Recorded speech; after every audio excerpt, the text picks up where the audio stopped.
Allahumma.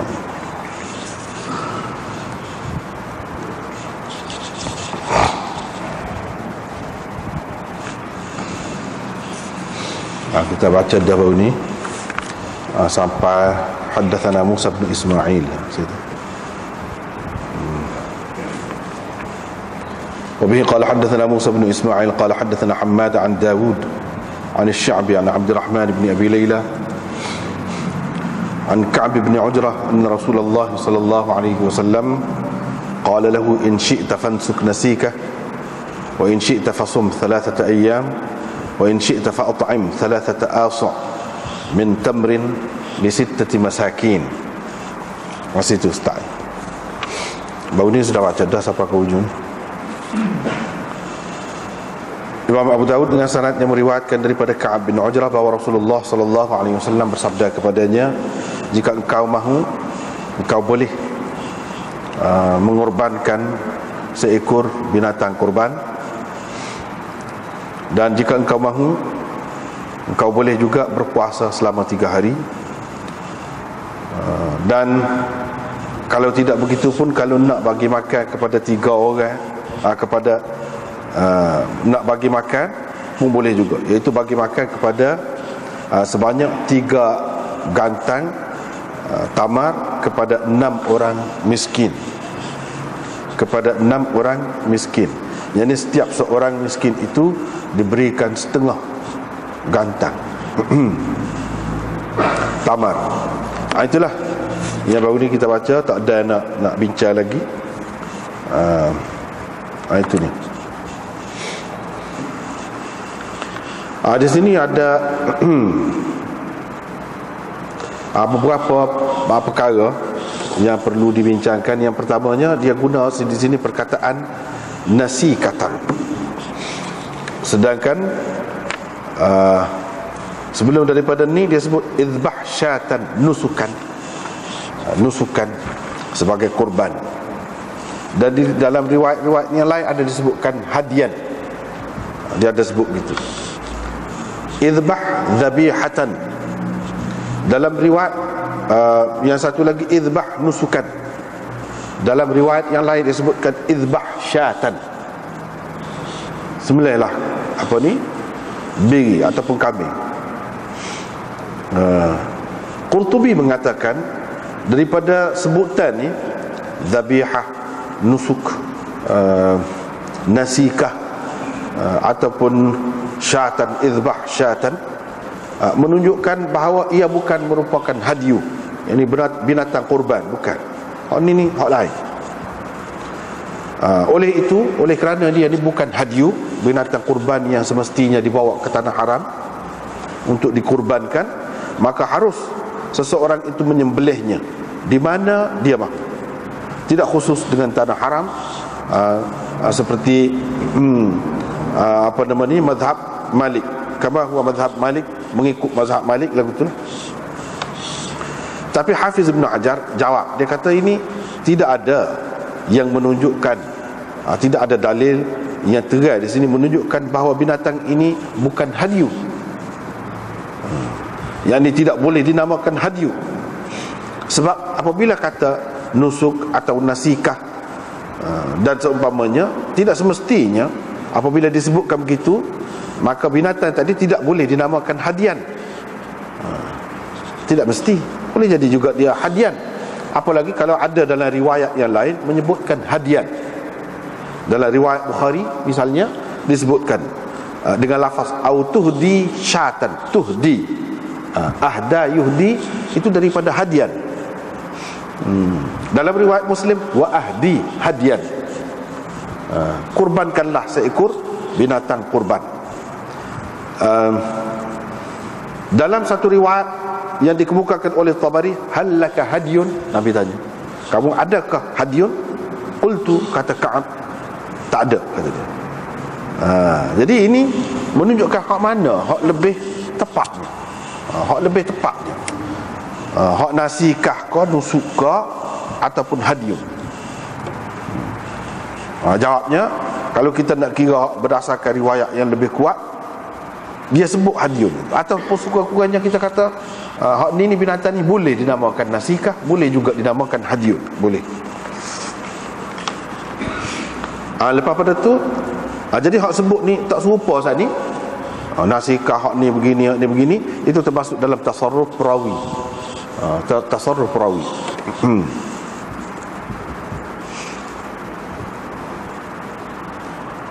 Tak apalah. Jadi bagi 3 gantang, bagi makan 3 gantang tamar kepada 6 orang miskin.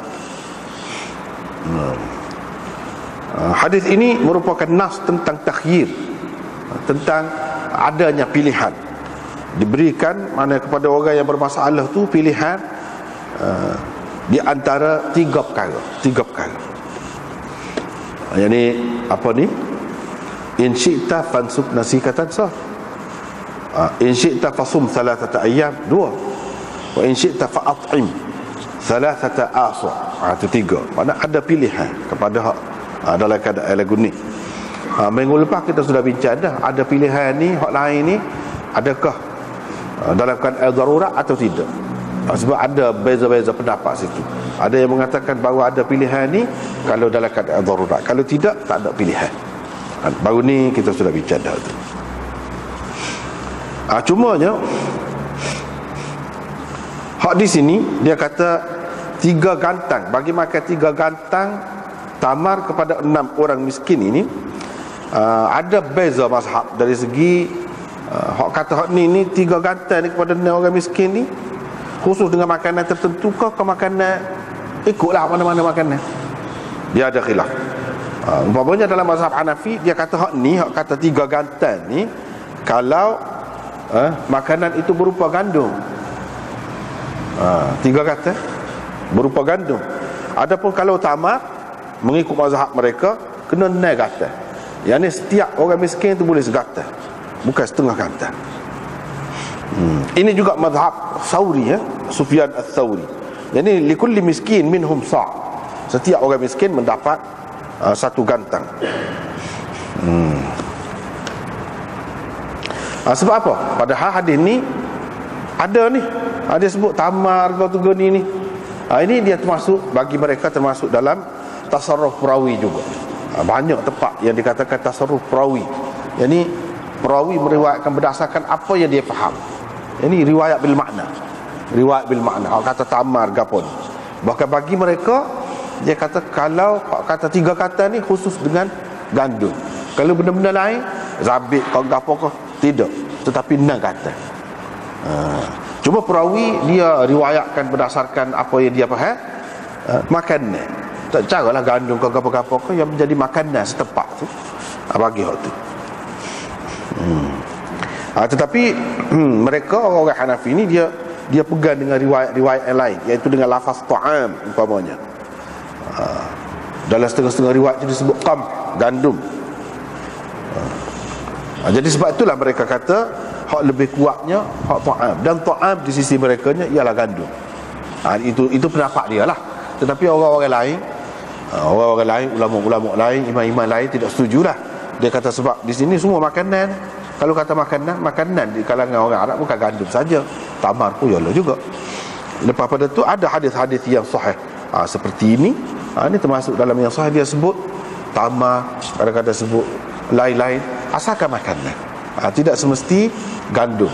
Dan makanan hak lain selain daripada gandum pun sebanyak ni juga kena bagi kepada hak bermasalah ni lah. Dengan sanadnya Imam Abu Dawud meriwayatkan daripada Ka'ab bin Ujrah bahawa Rasulullah sallallahu alaihi wasallam pernah lalu dekat dia di zaman Hudaybiyah, maksudnya pada tahun Hudaybiyah di mana Nabi sallallahu alaihi wasallam berhenti di situ. Mereka dihalang untuk pergi buat umrah, tak dibenarkan pergi buat umrah. Fa dzakara al-qissah, lalu dia menyebutkan kisah inilah. Dan Nabi sallallahu alaihi wasallam tanya dia, "Ama'aka damun?" Kamu ada dam ke? Dam itu maksudnya binatang lah untuk dikorbankan. Qala, kata dia tak ada. Qala, Nabi sallallahu alaihi wasallam kata, kalau begitu kamu puasa 3 hari ataupun beri sedekah sebanyak 3 gantang tamar kepada 6 orang miskin. 1 gantang dibahagi di antara 2 orang miskin. Yang ni setengah kata seorang. Jadi ada beberapa perkara pula dalam riwayat ini beza daripada riwayat dulu. Sebenarnya lebih kurang hak dulu juga. Kalau kita perhati ni lebih kurang hak dulu juga. Cuma dia ada beza beberapa perkara lah. Umpamanya kalau kita perhati dalam riwayat sebelum pada ni, kita baca saat ni, an Dawud haddatsana Hammad an Dawud an Sya'bi an Abdurrahman bin Abi Layla an Ka'b bin Ujrah. Di sini dia sebut Sya'bi. Boleh jadi itu tujuannya kadang-kadang ulama hadis ni dia bagi beberapa hadis dekat-dekat je, tapi dia nak ayat benda lain. Dia nak ayatnya di sini ada dua sanadnya. Ibnul Muthanna qala haddatsana Abdul Wahhab wa haddatsana Nasr bin Ali. Wa haddatsana tu dia guna juga ada kalanya ha dulu, huruf ha sebelum haddatsana. Wa haddatsana ha, lepas tu wa haddatsana. Maknanya Imam Abu Dawud ambil daripada Ibnul Muthanna, lepas tu ambil daripada Nasr bin Ali. Hak ni dia kata lafaz ni lafaz Ibnul Muthanna. Ibnul Muthanna tu Muhammad Ibnul Muthanna lah. Lepas tu hak datah tu serupa sanad dia. Ini Yazid bin Zurai'. Kedua-duanya pergi situ. Lepas tu dia ambil daripada Dawud tu ambil daripada Amir. Kalau kita perhati sanad dia, dia nak ceritanya sini, hak tadi Sya'bi, di sini Amir orang tulah. Jangan kita keliru. Jangan kita ingat ni sanad lain pula, orang lain pula. Padahal hak tulah aja. Sya'bi tu ni nisbah dia. Amir ni Amir bin Syurahil, nama dia. Orang tulah. Jadi Daud hak tadi bawah je beza sanad dia. Di atas tu Daud ambil daripada Amir. Cuma dalam riwayat ni Amir tu ambil daripada Ka'b bin Ujrah. Dalam riwayat tadi Sya'bi, ini Amir tadi ambil daripada Abdurrahman bin Abi Layla daripada Ka'b bin Ujrah. Itu beza dari segi sanad. Cerita-cerita hak dulu juga.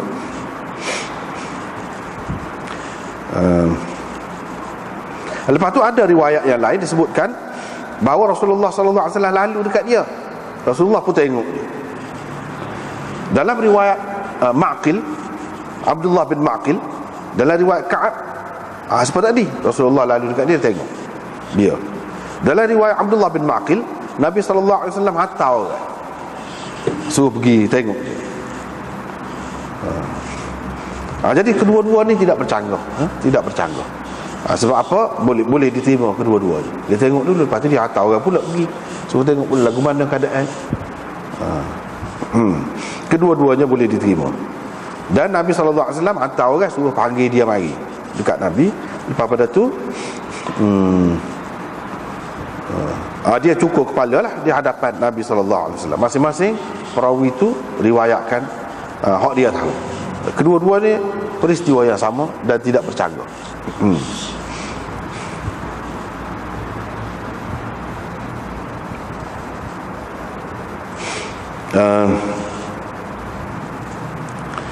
Kalau kita tengok dalam riwayat ni, cuma mungkin ada kemuskilan sikit berbeza dengan riwayat yang pertama tadi.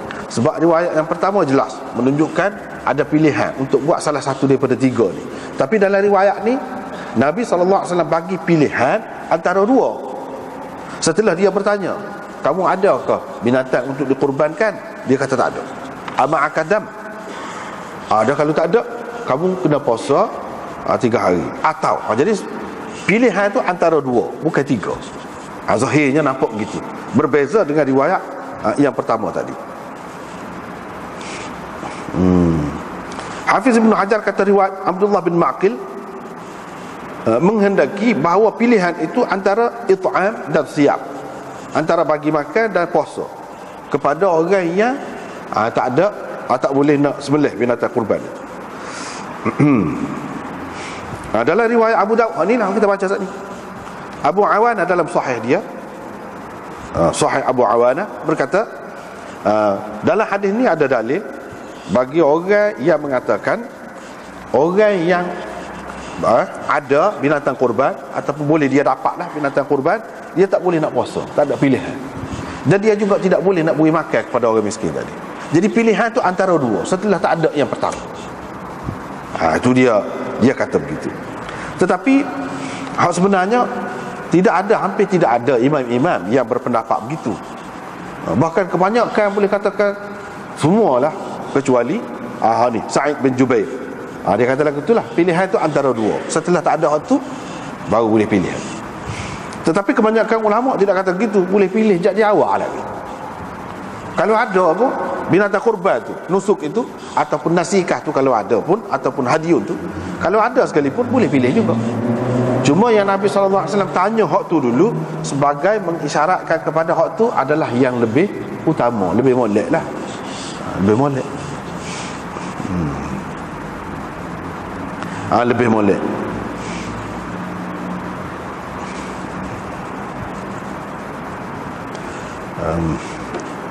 Lepas tu ulama-ulama cuba jamakkan antara dua riwayat yang nampak zahirnya nampak berbeza itu.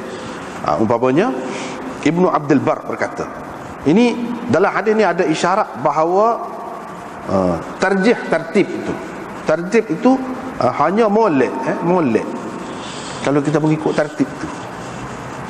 Bukan makna wajib, bukan mesti. Dia kata tak mesti, cuma molek kalau kita mengikut tertib tu.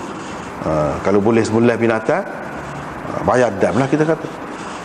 Bayar dam. Kalau tak boleh, puasa. Kalau tidak pun sedekah. 3 kata tadi. Dia kata tidak menunjukkan wajib, cuma dia mengisyaratkan kepada molek kalau ada tertib itu. Antaranya Pak Imam Nawawi kata, ini bukan bermaksud puasa dan beri makan tu kepada orang miskin itu tidak memadai, tidak boleh kecuali kepada orang yang tak ada binatang kurban tu. Bukan makna begitu kata dia. Kalau tak ada binatang kurban barulah boleh 2 kali. Tidak makna begitu. Bahkan maksud dianya Nabi SAW tanya dia, adakah hadiu bersama dia? Kata ada. Kalau ada, dia nak ayak lah. Kamu diberi pilihan lah di antara nak kurban ke binatang ke, nak sebelah binatang ke, ataupun nak puasa ke, atau nak beri makan. Kalau dia tak ada, dia akan ayak lah bahawa dah tak ada tu, kamu boleh pilih lagi antara dua. Dia nak ayak gitu. Bukan nak ayak kalau boleh sebelah hak tu tak boleh buat dah, setelah tak boleh hak tu baru boleh buat dua lagi. Tidak nak ayak gitu.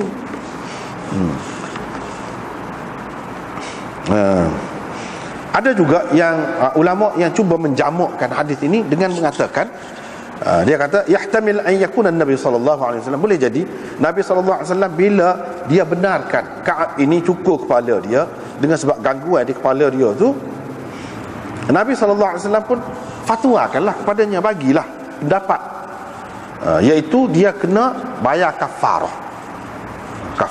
fidyah kat dulu lah, dengan menyembelih binatang itu ala sabilil ijtihad, sebagai pendapat dia, ijtihad dia, ataupun berdasarkan wahyu ghairi matlu. Berdasarkan wahyu ghairi matlu, yakni wahyu hadis lah, hadis tak ada dalam Quran, kemudian dia royak gitu. Bila Ka'ab tu kata dia tak ada binatang kurban, dia tak ada, maka turunlah ayat takhyir tadi. Turunlah ayat takhyir antara sembelih, puasa dan beri makan. Jadi Nabi SAW bagi pilihan pada ketika itu antara puasa dan beri makan. Pasal dia sudah tahu dah, dia tidak ada binatang untuk dikurbankan. Jadi dengan sebab tu Nabi SAW bagi pilihan kepada dia antara dua tu. Dia tahu dah. Bila rayak tu, mula-mula dia rayak berdasarkan wahyu ghairil matlu ataupun ijtihad dia. Dan ijtihad dalam perkara ibadat, dalam perkara agama lagu ni memang semua terimalah. Waktu tu. Lepas tu mari wahyu, rayak ada 3 pilihan. Yang Nabi rayak 2 ni sebab dia sudah tanya dah yang pertama, dah tu tak ada dah. Itu maksud di sini, bukan makna ada percanggahan. Tak benar orang yang mengatakan setelah tak ada, tak boleh nak kurban, barulah boleh buat 2 lagi. Tak benar lagi tu. Bahkan pilihan itu tetap ada sampai bila-bila. Kalau dia ada binatang kurban, dia tak siap tu, dia nak puasa, boleh juga, atas dia nak pilih mana-mana.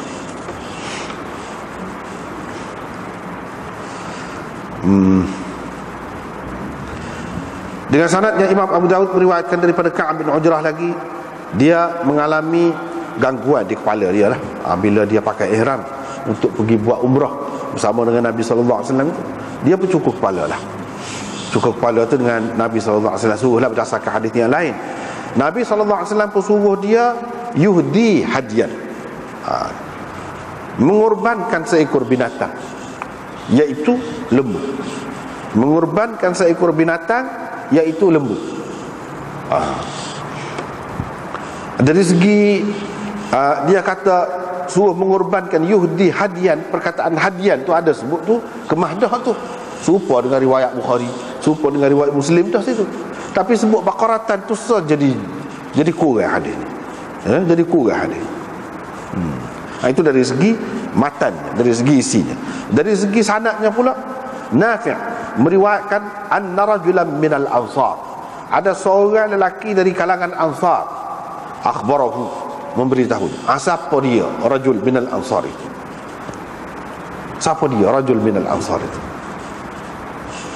Kalau rajul minal ansar dalam kitab-kitab hadis tidak semestinya dia ni sahabat. Jangan kita ingat rajulan minal ansar maknanya dia sahabat lalu, tak mesti. Anak cucu sahabat Ansar tu pun orang panggil Ansar juga. Sebab tu ada, oleh kerana ada kemungkinan tu tak boleh, tak kemah. Kalau tentu hak rajulan tu hak tidak disebut tu sahabat, tak apa. Tak apa, boleh kira lah. Hak majhul tu sahabat.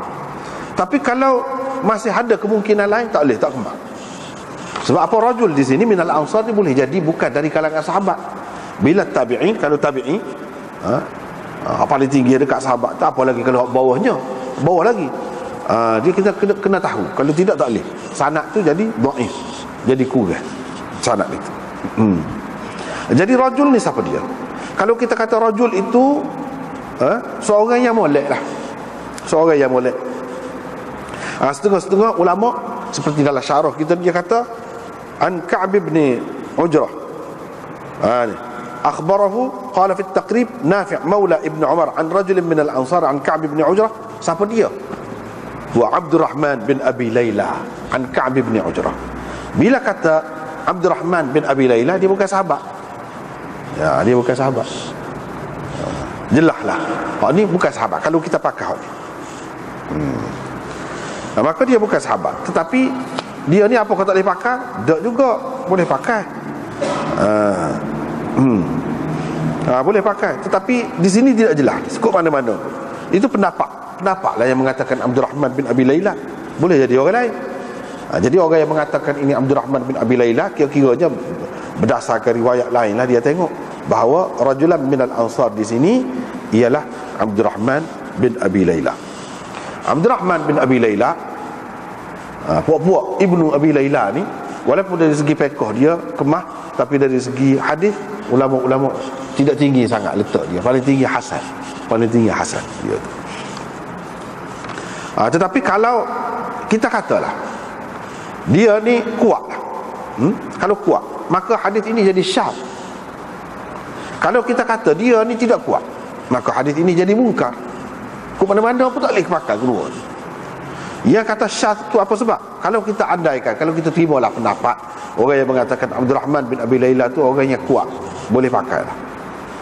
Boleh pakai. Tapi riwayat dia hak kata lembu sini bercanggah dengan riwayat orang lain, fiqh lain yang lebih fiqh daripada dia, yang mengatakan bukan lembu tapi kambing, biri. Seperti sebelum pada ni disebutkan ni thummadbah syatan dalam riwayat hak mula-mula fil fidyah. Dia pun juga riwayat daripada Abdurrahman bin Abi Layla. Di sini disebut syatan. Jadi makna perawi lain tu ada sebut tu keliru situ. Jadi dia sebut bakaratan. Yang mengatakan ini keliru. Sama ada keliru Abdurrahman tu kah, sekali dia riwayat lagu tu, sekali dia riwayat lagu ni, ataupun keliru orang lain. Itu pendapat. Ada lagi pendapat yang mengatakan sebenarnya dia tidak keliru. Dia kata sembelih lembu. Sembelih lembu. Nabi SAW suruh dia sembelih lembu. Nabi SAW sebenarnya suruh dia sembelih kambing, tapi dia sembelih hak lebih besar. Hak lebih besar. Ini orang cuba nak pertahankan lah riwayat ni. Dia kata dia sembelih hak lebih besar. Jadi siapa juga maksud Nabi suruh tu? Sebab lebih ramai orang boleh makan. Masalahnya ulama lain hak tak setuju. Jadi dia kata mana boleh, ni cerita tulah orang sama.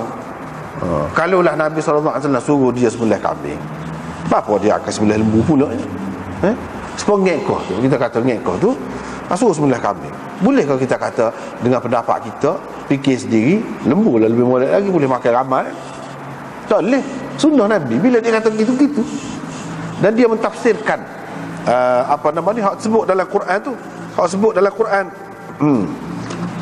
Apa dia? Faman kana minkum maridan aw bihi adham min ra'sihi fa fidyatun min siyamin.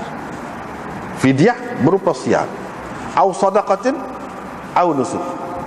Jadi semua dalam ayat ni tak jelas tu sebut. Min siyam puasa. Apa sebab hari? Tak jelas. Sadaqatin sebanyak mana sedekah? Tak jelas juga. Orang nak bagi fidyah saja. Orang yang ada gangguan lagu ni. Au nusuk. Nusuk tu 9 binatang kurban tu. Binatang kurban sebesar mana, setara mana? Gapo dia? Unta ke, lembu ke, gapo? Tak jelas. Hadis itu menjelaskan. Jadi dalam banyak-banyak riwayat semuanya sebut, termasuk juga riwayat Abdurrahman bin Abi Layla hak dulu. Sebelum pada ni. Dia sebut kambing ataupun biri maksud syah itu. Tiba-tiba di sini sebut Baqarah. Tak boleh lagu tu. Ni jadi keliru. Bermakna Ka'ab bin Ujrah ni kalau kita terima, dia mana-mana apa. Itu tidak sesuai dengan sahabat. Boleh kita kata lagu ni kalau sekiranya hadis ni sabit. Masalahnya sabit dia tu pun dipertikaikan kesabitannya.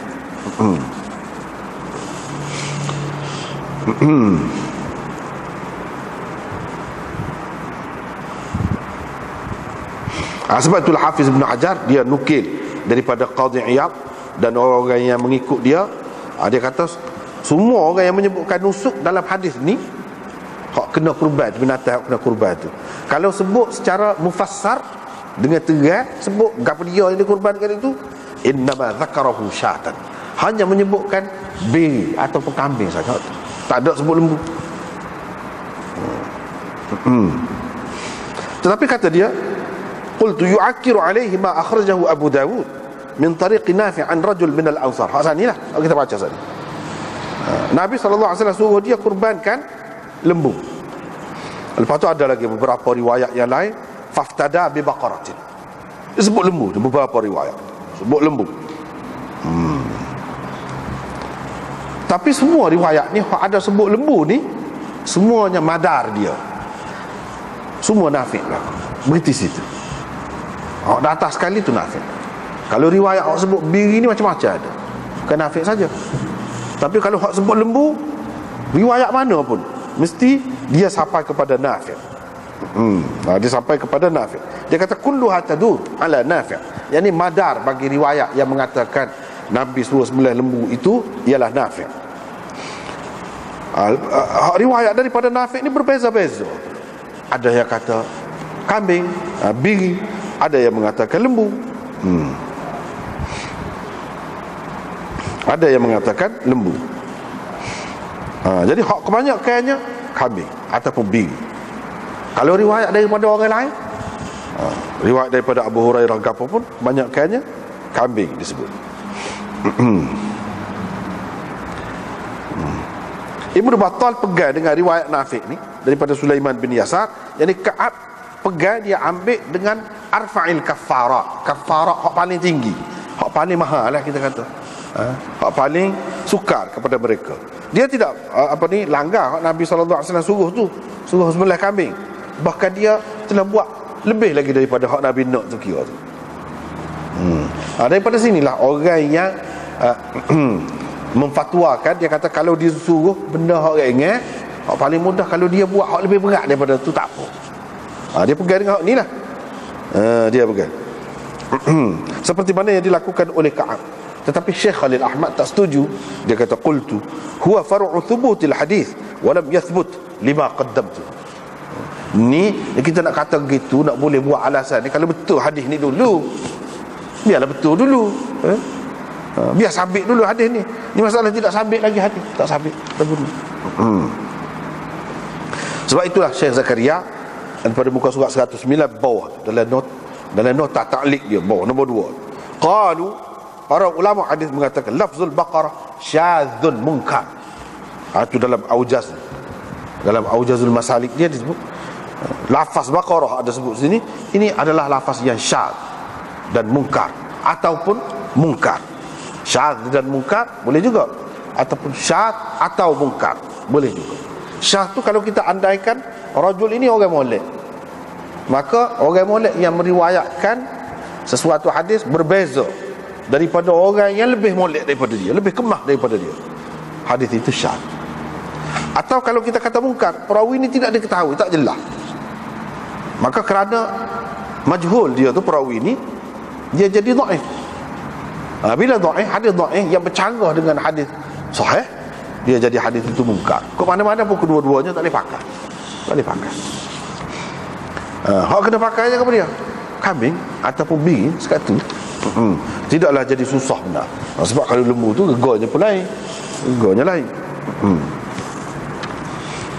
Dengan sanadnya Imam Abu Daud meriwayatkan daripada lagi Abdul Rahman bin Abi Layla lagi, daripada Ka'ab bin Ujrah, kata dia, saya mengalami gangguan kutu di kepala saya dengan Rasulullah sallallahu alaihi wasallam di tahun Hudaibiyah, sehingga saya bimbang terhadap penglihatan saya. Apa bimbang terhadap penglihatan? Pasal terlajak panah pada masa tu, nak mandi tak boleh. Kalau mandi, akan jatuhlah binatang apa ni, kutu-kutu tu, ataupun akan mampu ke apa ke. Dia bukan tak tahu lagi hukum lagu mana, tahu tak boleh gitu je. Dia takut terbunuh, mati kutu tu. Jadi kena bayar fidyah, kena kafarah. Maka Allah SWT menurunkan ayat ini. Faman kana minkum marida, sesiapa di kalangan kamu sakit, au bihi adam min ra'sihi, atau ada gangguan di kepalanya, hak tadilah fa fidyatun min siyamin au sadaqatin au nusuk. Maka kalau dia cukur kepala, kalau dia cukur kepala, ataupun dia buat sesuatu lah nak hilang sakit dia tu,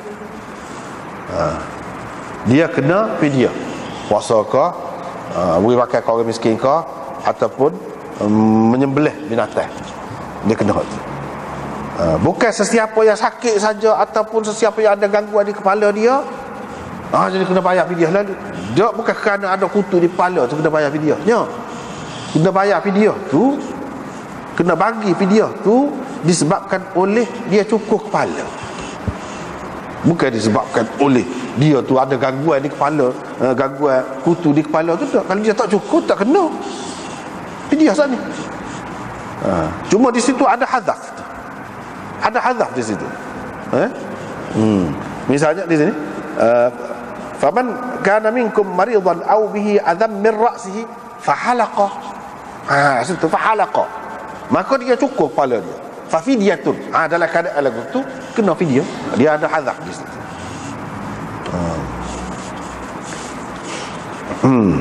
Dia ada hadzaf di situ. Supaya juga banyak lagu ni dalam Quran banyak. Fa'iddatun min ayyamin ukhar. Adalah cara puasa tu. Kalau sakit ataupun dalam perjalanan, bukan kerana sakit atau dalam perjalanan tu menyebab jadi kena qada. Dah kena qada tu dia buat sebelum apa nama ni, fa'iddatun min ayyamin ukhar tu dia ada takdir. Fa aftara, dia buka puasa dia. Fa'iddatun min ayyamin ukhar, maka kena ganti hari lain lah puasa, kena ganti. Dia supaya juga sini pun ada buat di tengah. Jadi hak kata kena ganti semula puasa tu bukan kerana sakit tu, kerana musafir tu tak. Kalau sakit tak buka puasa, kalau musafir pun tak buka puasa, puasa juga tak kena ganti. Kena ganti tu dia kena takdir. Dia kena takdir ada benda hak hadah tengah. Baru kena ganti. Supaya juga di sini.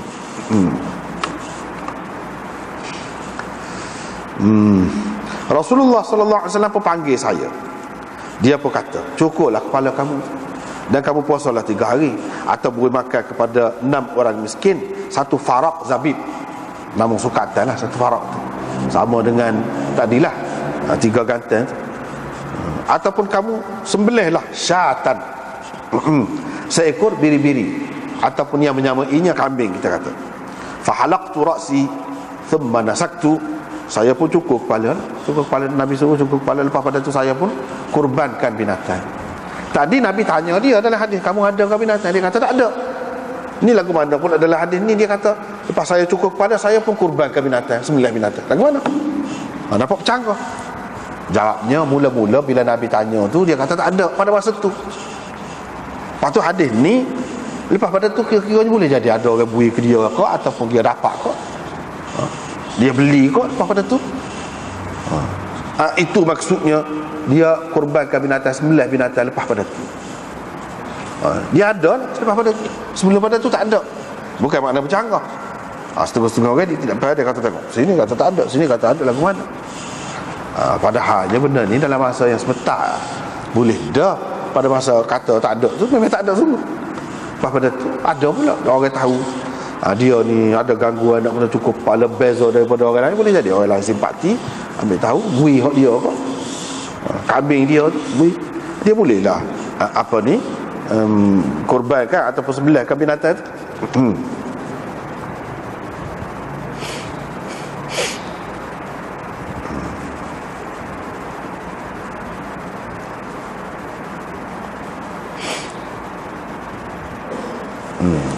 Jadi di sini kalau kita tengok riwayat-riwayat ni nampak padahal cerita tula ya.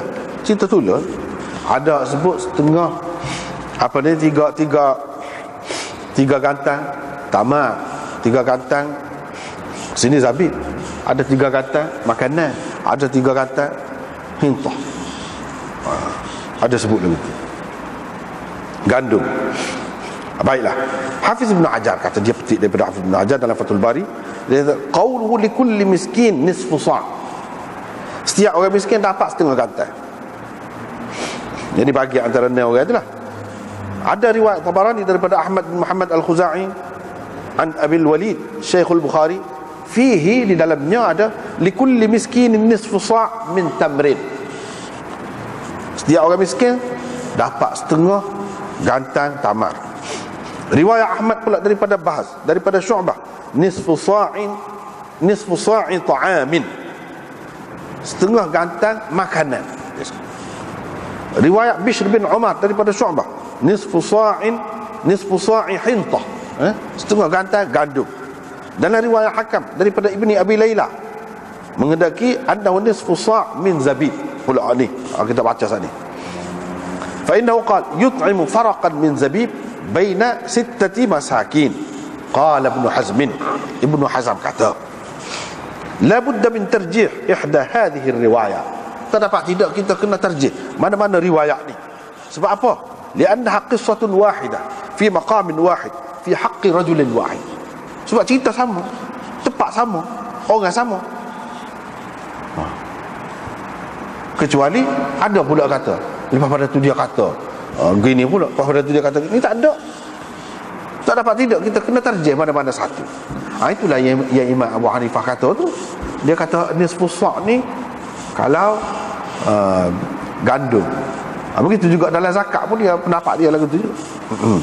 Qultu al-mahfuz an Syu'bah, hak mahfuz daripada Syu'bah hak sahih, iaitu dia kata dalam hadis nisfu sa'in min ta'am. Hak tu hak mahfuz.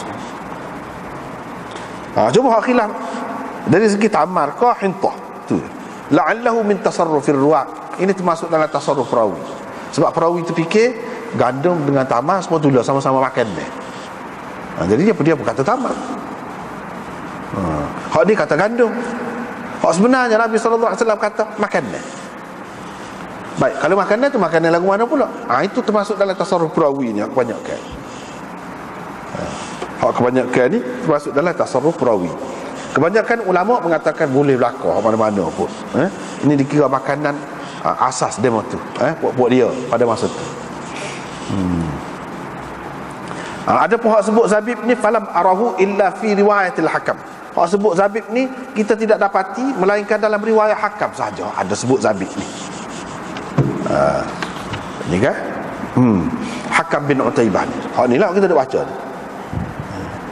Aban yakni bin Salih daripada Hakam bin Utaibah daripada Abdurrahman bin Abi Layla. Tadi pun kita sebut daripada Abdurrahman bin Abi Layla, dah lah jujuk-jujuk tadi. Ada hak sebut Ni ada sebut lagu ni. Jadi hak sebut kata Zabib ni adalah berdasarkan riwayat Hakam sahaja. Lepas tu dia sebut waqad akhrajaha Abu Dawud. Abu Dawud buat mari hadis Hakam ni hak sebut kata Zabib tadi. Wa fi isnadiha Ibnu Ishaq. Dalam sanadnya ada Ibnu Ishaq. Dalam sanad dan bawah pada tu sikit.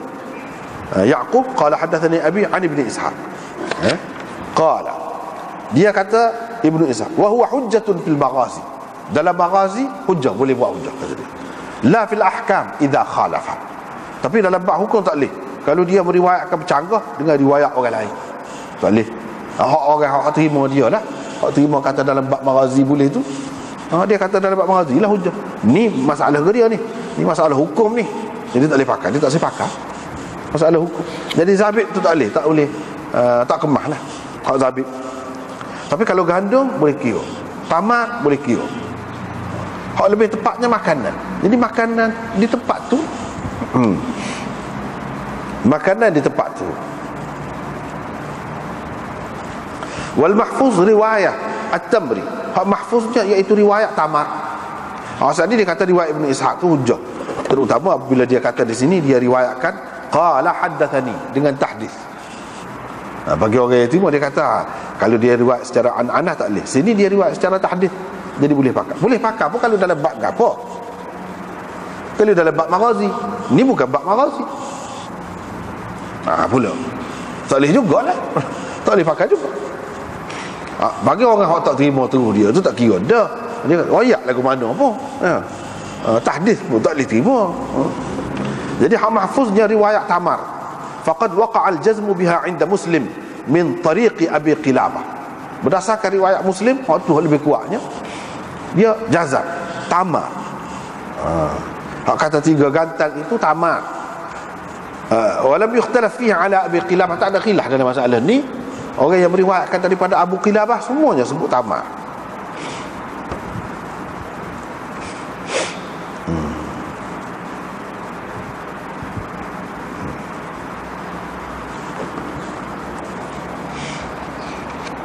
Lepas tu awin suksyatan fa halaqtu ra'si thumma nasaktu. Cukur kepala, lepas pada tu dia kurbankan binatang. Lepas tu riwayat akhir sekali ni sekat tu je dalam setengah-setengah kitabnya.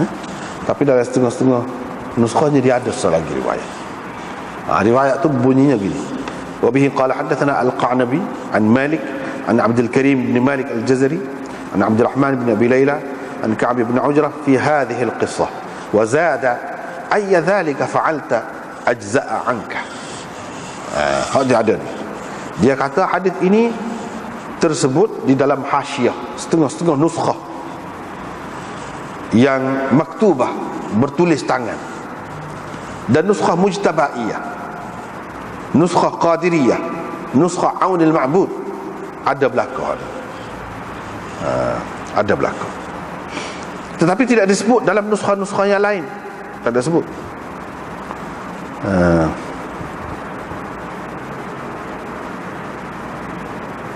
Tak ada sebut. Mana ada khilaf lah ni.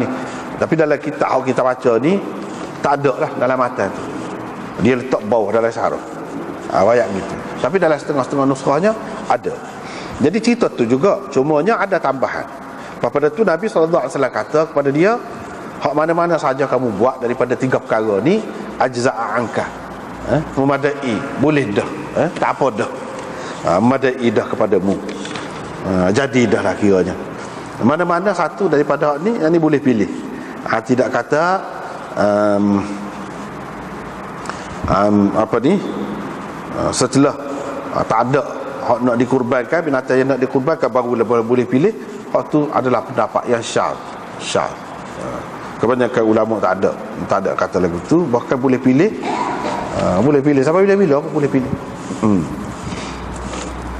Lebih kurang hak tak ada juga riwayatnya.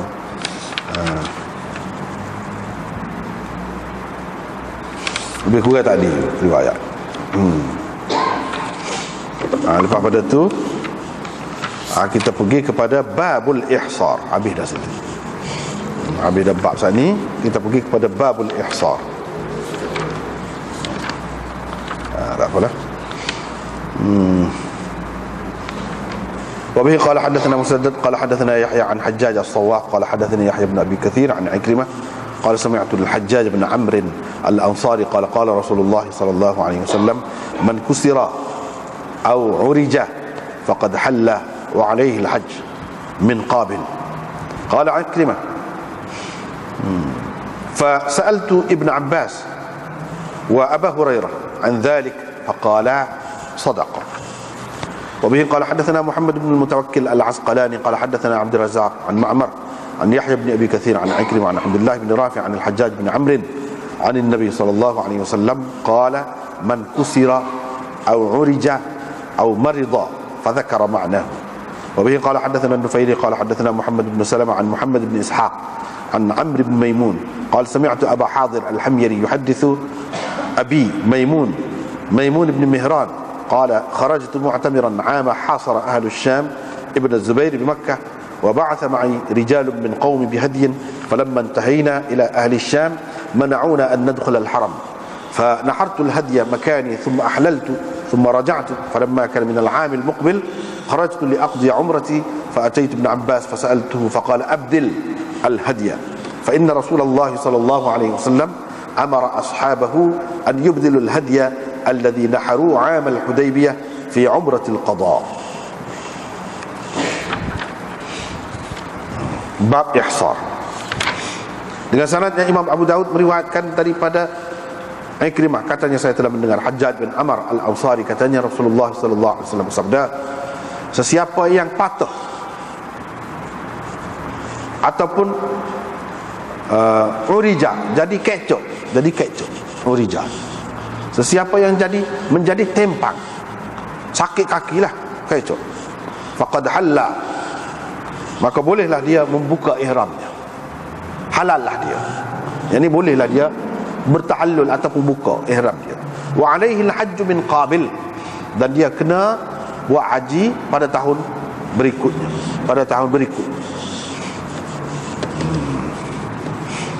sebagai ganti. Qala Ikrimah berkata, saya pun tanya Ibnu Abbas dan Abu Hurairah tentang perkara ni. Mereka berdua berkata, sadaqah, benar katanya itu, benar, betul lah. Dengan sanadnya Imam Abu Daud meriwayatkan daripada Hajjaj bin Amr daripada Nabi SAW, baginda bersabda, man kusira au urija, supaya tadi juga cuma ada tambahan au marida, ataupun sakit. Fadzakara ma'nahu, lalu dia menyebutkan makna hadis yang tersebut sebelum ini seterusnya. Supaya kata dia juga lain-lain. Dengan sanadnya Imam Abu Daud meriwayatkan daripada Maimun bin Mihran, katanya saya keluar untuk buat umrah pada tahun Ahlu Syam mengepung Ibnu Zubair di Mekah. Beberapa orang daripada kaumku telah menghantar bersamaku hadiu, binatang kurban, untuk dikurbankan di tanah haram.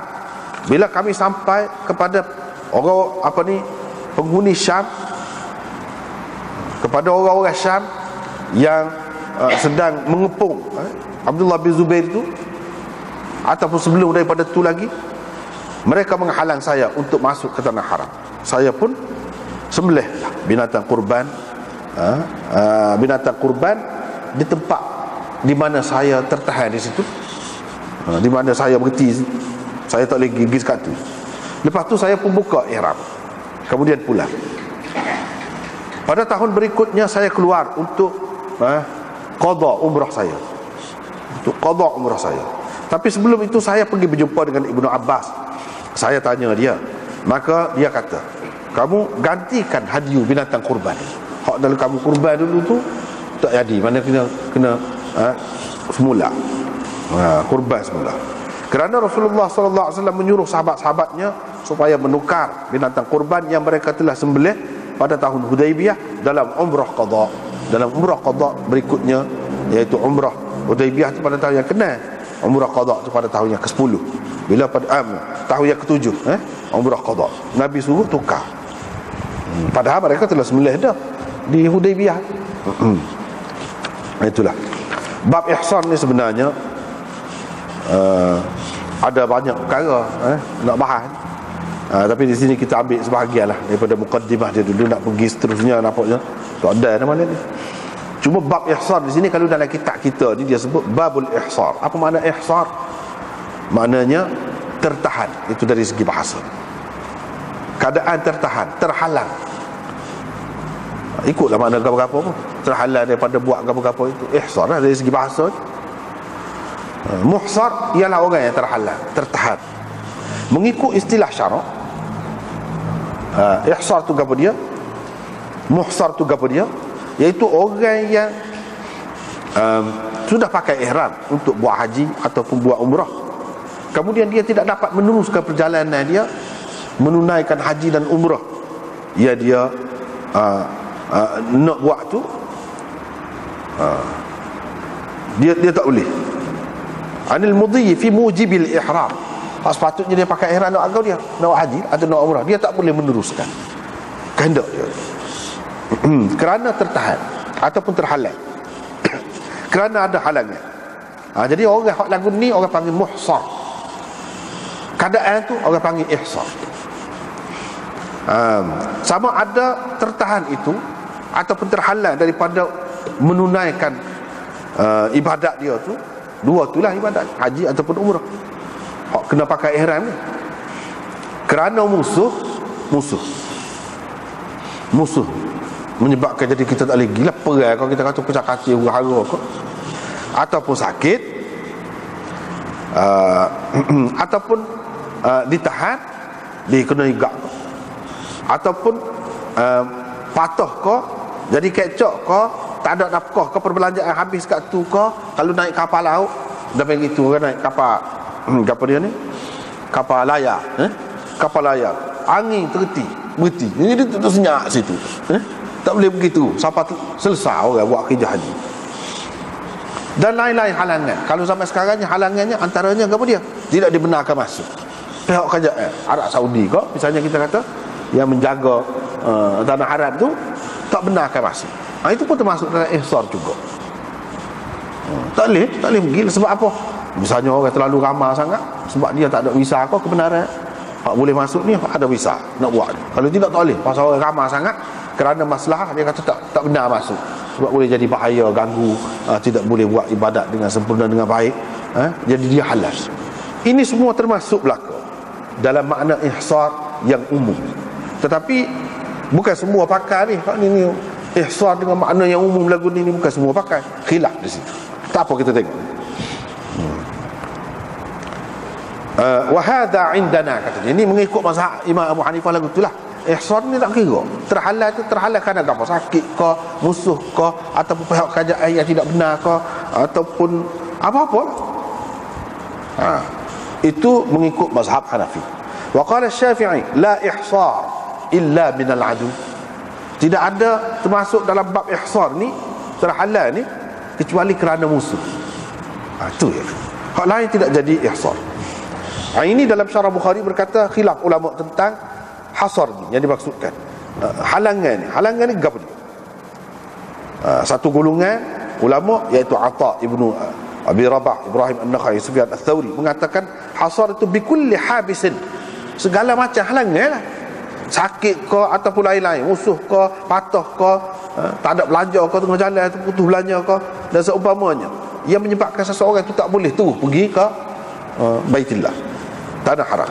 Ini pendapat Abu Yusuf, Imam Abu Hanifah, Abu Yusuf, Muhammad dan Zufar, anak-anak buah dia lah. Dan juga diriwayatkan daripada Ibnu Abbas, Ibnu Mas'ud dan Zaid bin Thabit.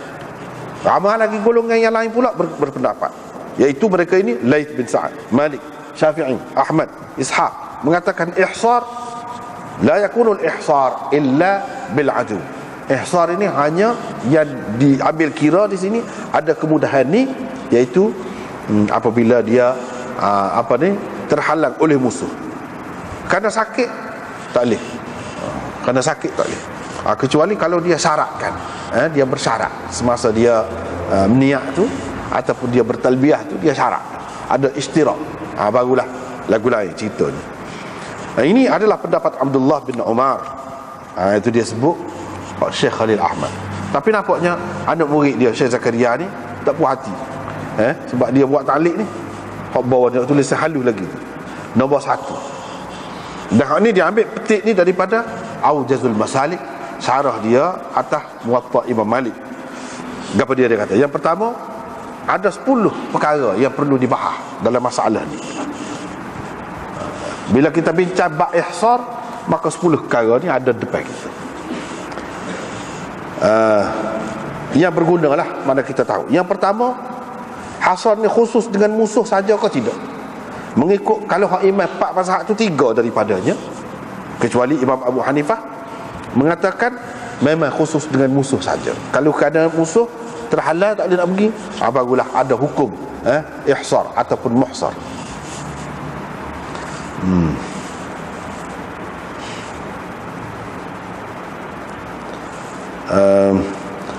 Kecuali Hanafiyah dan satu riwayat daripada ni puak-puak Hanbali. Yang kedua, kebanyakan ulama menyebutkan bahawa di sisi Imam Malik hasar ni tidak ada dalam ibadat umrah, wala yasihhu, dan tidak sah. Balil arba'ah tak betul ni. Orang kata Imam Malik kata dalam umrah ni tak ada hukum ihsar ni, tak ada, tak betul dia. Bahkan keempat-empat mazhab tu, imam itu sepakat bahawa seperti mana haji juga boleh terhalal, umrah pun ada juga hukum ihsar ni. Kalau orang itu tidak dapat menyempurnakan umrah dia kerana ada halangan, maka hukum muhsar ni ada juga.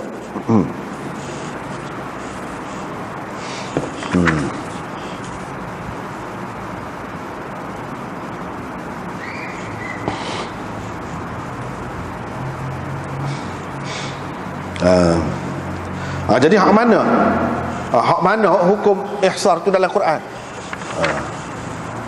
Fa in uhsirtum famastaysara minal hadi. Situ sebut itu ayat Quran. Itu lah. Lepas tu pecah banyaklah dalam hadis tak kira lah pendapat ulama.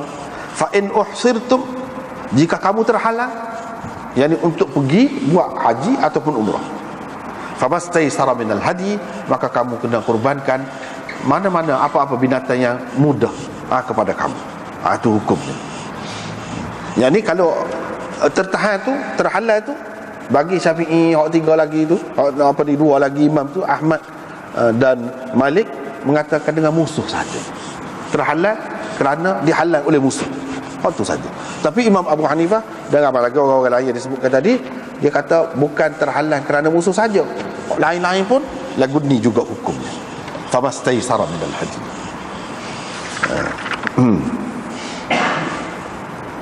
Yang kedua, tak apa dah.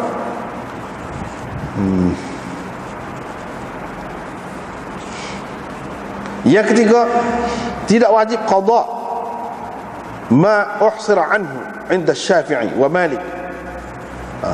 Tidak wajib qada. Nak qada boleh kalau orang yang terhalal tadi, terhalal bagi mereka kerana musuh.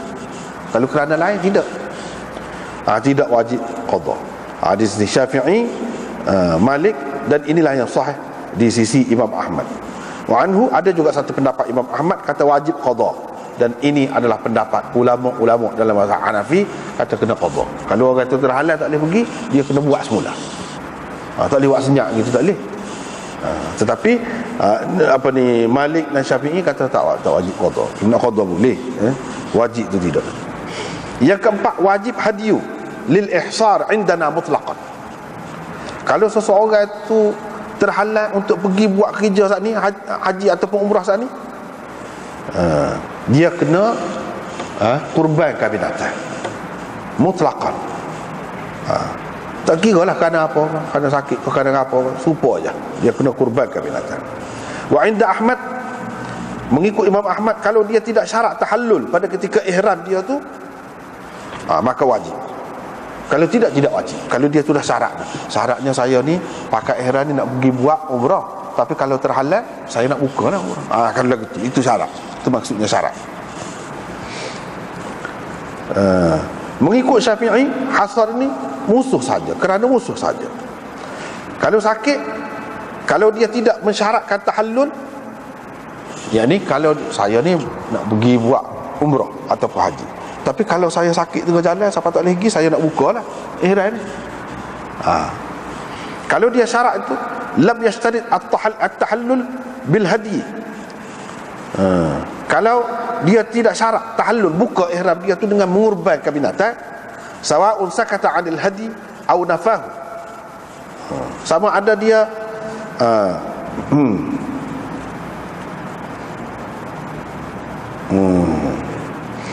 sama ada dia diam tak sebut maksudnya nak kurbankan binatang ataupun dia menafikannya. Tak cara. Mana kena lagu tu lah. Kena lagu tu juga. Wa 'inda Malik la yajibul hadi. Mengikut Maliknya tidak wajib hadiu. Yang dikurbankan binatang tu bila seseorang tu buka ihram dia kerana saat ni halangan saat ni, bahkan sunat saja. Yang kelima, khilaf tentang zaman bila nak sembelih binatang tu dan mana. Yang pertama, mereka ijma' tentang orang yang berumrah dia boleh sembelih mana-mana dia terhalal boleh. Adapun orang yang mengerjakan haji dia kena sembelih bila-bila pun tak boleh. Orang yang buat umrah bila-bila pun dia nak kurban boleh. Adapun orang buat haji dia kena tunggu hari nahar, hari yang ke-10 Zulhijjah tu baru boleh kurbankan. Itu dari segi masanya mengikut sahibain. Dan ini juga satu riwayat daripada Ahmad. Wa qala al-jumhur mata syaa. Tapi jumhur ulama mengatakan ikutlah bila dia nak sembelih. Tak apa, tidak nanti tunggu hari yang ke-10. Bila dia terhalal tak lagi. Di mana dia terhalal dia terhenti, dia boleh sembelih. Alah kelik kau ikutlah mana-mana. Bila-bila pun. Adapun yang kedua yang ini dari segi tempat. Ini kena tanah haram. Mengikut Imam Abu Hanifah kena di tanah haram. Tapi kalau mengikut Syafi'i maudhi'ul hasr, tempat mana dia terhalal, dia berhenti tempat mana, situ sembelih. Ini adalah dua riwayat daripada Imam Ahmad. Imam Ahmad ada kedua-dua pendapat ini. Yang ketiga, kalau dia mampu untuk menyembelih binatang kurban itu di kawasan sekitar tanah haram, dekat-dekat dengan tanah haram, mesti dia kena pergi sembelih situ.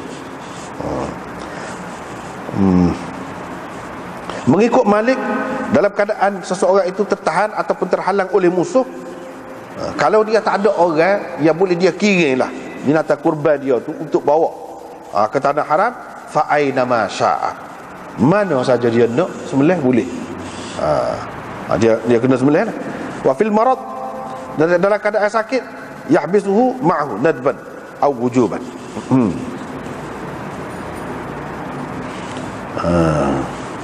Qaulan, ada dua pendapat kalau kerana sakit. Tadi kalau kerana musuh, tak apalah tu. Yang keenam, al-ajiz 'anil hadi. Baik, kalau orang yang tidak mampu menyembelihkan binatang kurban, dia tak ada kau binatang kurban di situ dia tak bawa kau, ini nak lagu mana? Yantaqilu ila qimatihi, dia bertukar kepada nilai dia, harga binatang kurban itu. Dia kena bui sebanyak harga binatang kurban itu makanan kepada orang miskin. Lepas pada tu kalau tak boleh juga pindah kepada puasa. Puasa tu untuk satu cupak satu hari puasa. Itulah. Wa 'inda Ahmad, mengikut Imam Ahmad, selepas daripada binatang kurban kalau tak boleh dikurbankan, pindah kepada puasa 10 hari. Bui makan tak ada bagi dia. Nak bui makan kepada orang miskin tak ada sini dalam bab ni. Hanya boleh puasa saja 10 hari. Itulah gantinya. Kalau tak boleh dia kurbankan binatang. Masalah orang muhsar ni, orang yang terhalal saja, tak boleh menyempurnakan ibadah haji ataupun umrah dia.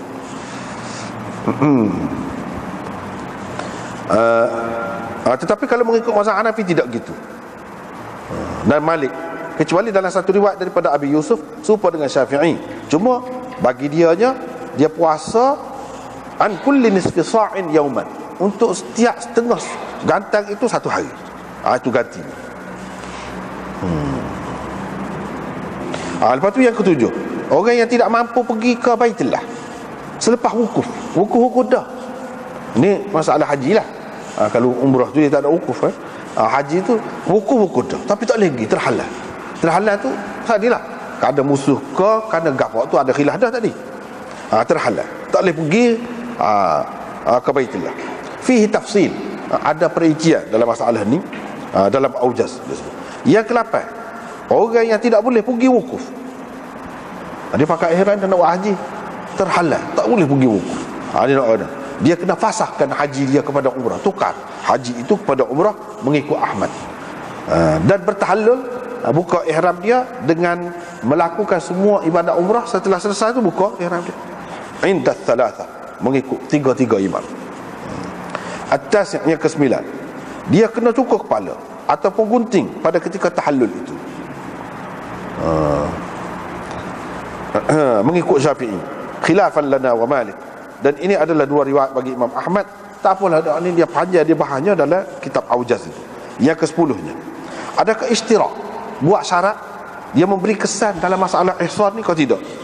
Kita dan Malik mengatakan tidak memberi kesan. Tapi Ahmad kata ada kesannya dari segi menggugurkan bayaran dam itu. Sama ada ihsan itu dengan sebab musuh ataupun dengan sebab sakit, mengikut Imam Ahmad ada kesan. Kalau dia istirak lagu tu, tak kena bayar dam. Kalau dia tidak istirak, kena bayar. Dia istirak mana, dia tidak syarat lah. Syarat lagu mana? Saya ni nak pergi buat umrah ni, kalau saya terhalal, maka saya akan buka ihram. Kalau dia syarat lagu tu, tak kena bayar dam itu. Tapi kalau dia tidak syarat lagu tu, kena. Kalau tahallul kerana sakit, buka ihram tu kerana sakit, tak boleh, melainkan kena bayar dam. Wa kadzalika 'inda Syafi'i, begitu juga di sisi Syafi'i. Cuma dia kata la ta'thir lahu fil hasr bil adu, hadha khulasatu ma fil Aujaz. Gitulah lebih kurang.